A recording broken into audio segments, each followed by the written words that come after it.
ఈరోజు Bharat communist party Guntur నగర సమితి ఆధ్వర్యంలో 9వ డివిజన్ సుద్దపల్లి డొంక యానాది కాలనీలో ఇల్లు లేని పేద ప్రజలకి పట్టణాల్లో 2 సెంట్లు, పల్లెల్లో 3 సెంట్లు నిర్మాణానికి 5 లక్షలు అర్హులైన పేదలకు ఇవ్వాలని వ్యక్తిగత అర్జీలు పేదలతో పూర్తి చేసి అనంతరం పెద్ద సంఖ్యలో ప్రదర్శనంగా వెళ్లి 27వ నెంబర్ సచివాలయంలోని కార్యదర్శులకు అర్జీలు అందజేశారు.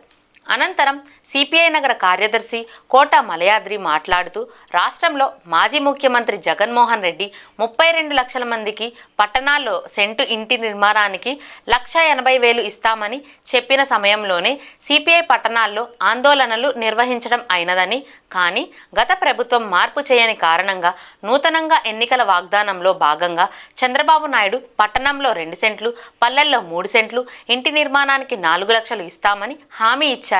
కానీ భారత కమ్యూనిస్ట్ పార్టీగా పట్టణాల్లో 2 సెంట్లతో పాటు ఇసుక, ఇటుక, కంకర రేట్లు పెరిగిన కారణంగా 5 లక్షలు ఇవ్వాలని డిమాండ్ చేస్తూ కూటమి ప్రభుత్వం వెంటనే స్పందించి ఇచ్చిన మాటలను నిలబెట్టుకోవాలని డిమాండ్ చేశారు.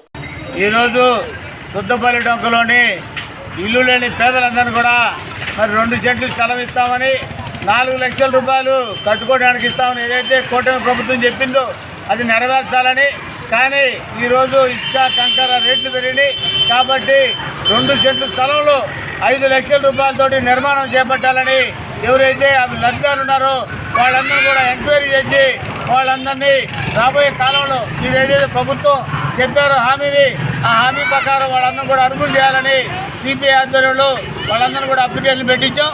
మరి గత ప్రభుత్వం సెంటు స్థలం 32 లక్షలు మీకు ఇచ్చామని చెప్పారు, కానీ స్థలం కూడా చూడని వాళ్ళు చాలామంది ఉన్నారు.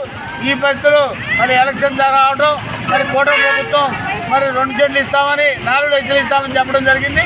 ఈ పరిస్థితులు 9 నెలలు అయింది ఇప్పుడు అధికారంలోకి వచ్చి వెంటనే మరి వాళ్ళు అర్హులైన అందరూ కూడా ఎంక్వైరీ చేయాలని, ఎంక్వైరీ చేసే వాళ్ళందరూ కూడా వెంటనే మీరు చెప్పిన హామీని నిలబెట్టుకోవాలని సిపిఐ కోరుతూ ఈరోజు 9వ వార్డులో ఈ సచివాలయం దగ్గర అప్లికేషన్ ఇస్తూ ఉన్నాం.